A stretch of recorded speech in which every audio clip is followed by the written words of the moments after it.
I'm trying to think of weird stories. Oh, dude. Okay, so it's Thanksgiving Eve. Well, technically in the East Coast it's Thanksgiving, but Thanksgiving Eve is one of the biggest drinking days of all time. And I don't want to DWI. Like no one wants that.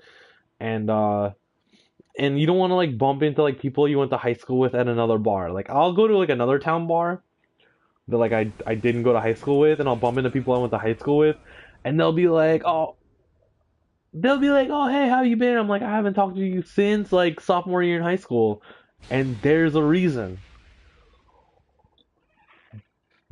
I don't really give a shit about you, so that's why I drink here instead of like my hometown.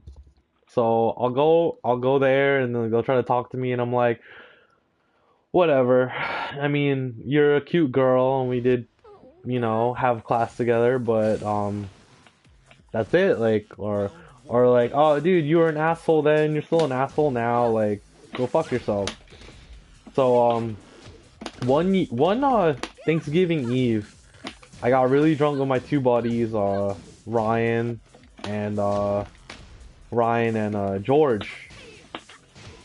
Um, Ryan's neighbor and they were like high school buddies.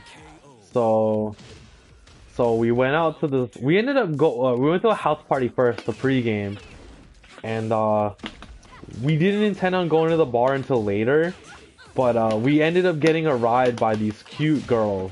I mean, but they were our friends, so it was like whatever. But I was like, all right, I know you girls, but I don't know your friends, so like, what's really good? Like, let's have some fun. So we end up getting drunk at a bar that I don't like. It's one of those like it smells like underage and vomit, you know, like one of those bars. And it's Thanksgiving Eve, so you know like all the bars are fucking packed and shit. And like I mean, it's fun, it's cool, but I also hate like when bars that don't normally have a cover fucking have a cover. And I'm like, dude, I'm paying $2 a PBR and you really want $10 from me? And I'm a fucking regular? Eat shit, you asshole. So we went in there, whatever. And 3:30 a.m. comes, and in New York, especially around here, the bars don't close until 4, which I learned the hard way. When I went upstate for my grandma's funeral, they close at 2. I was like, all right, cool. You guys are open till 4. So, like last call's around 3:30, and I had little cash, and I like just graduated college, so like I had no fucking money. Like all my money went to drinking, so I wasn't gonna call a cab. And my sister, she agreed to pick me up. So I kept on calling her and she wasn't answering because she was clearly asleep, which I don't blame her. So I fucking, uh, just started walking home. I was just like, fuck it, I'm just gonna start walking home. And I fucking was walking, and like an hour later, like I was listening to I was listening to podcasts, like just walking. And my dad calls me, and he's like I'm using Google Maps to walk home, and I'm listening to a podcast, and I'm just walking home, and it's fucking freezing because it's the day before Thanksgiving in New York, and fucking my dad calls me, and he's like, "Where are you? I'm gonna pick you up." And I'm like, "All right, like I'm here. I'm like, let me get to a cross street so you know where I am." So I get there, and he's like, "Stay where you are." So I lie down, like on like a rock, like a big fucking rock, and I'm like, "This is it." Like normal stories that come with me is like, "All right, this is it. Like I'm gonna die right now. Like I lived a beautiful life. That's it." And he came 5 minutes later, and he's like, "You know, you're a mile away from home." I was like, "Yeah, Google Maps is telling me." He's like, "That was a fucking journey," and I'm like, "Yeah, that was a journey." And I got really fucking like 10 miles, dude, in the fucking cold. And you know the best part was I snuck a beer in my pea coat, Like my friend told me to hold it, and I just had it in my peacoat, like the chest pocket. And like, if you know me, you know I hate chest pockets. Inside it's fine, but outside it was fucking bad. And I had it on the outside, and they let me rock at the fucking bar with an outside beer in the pocket, like a fucking idiot. Like I look like an idiot doing this on the fucking stream, but like, take my word, like fucking beer right here, like a dumbass. Walking out on one of the biggest fucking drinking days in the world, like this is a public intoxication ticket right then and there, like a dumbass. And dude, it's definitely more than 10 miles, but like I would definitely walk 10 miles. I would listen to I was alright. Like I love the Dr. Sub-Zero show. It was one of the old ones. It was from what I remember, excuse me, I burped. It was the Victor Vance one. Those ones were really good. Those are really insightful, cause like there's bullshit, but like he wants to actually ask questions. Victor Lee, and and I was just like, I'm drunk. Let me just listen to this. It's so great. Like you I feel like you can listen to that now and still like take something out of it. Even though like the game has changed a lot, you can take so much out of what they say.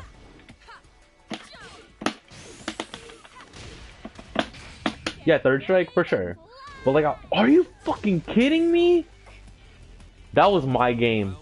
That was mine. I deserved it. Just fucking lose this one and we're even. Like, just purposely lose it and we're even.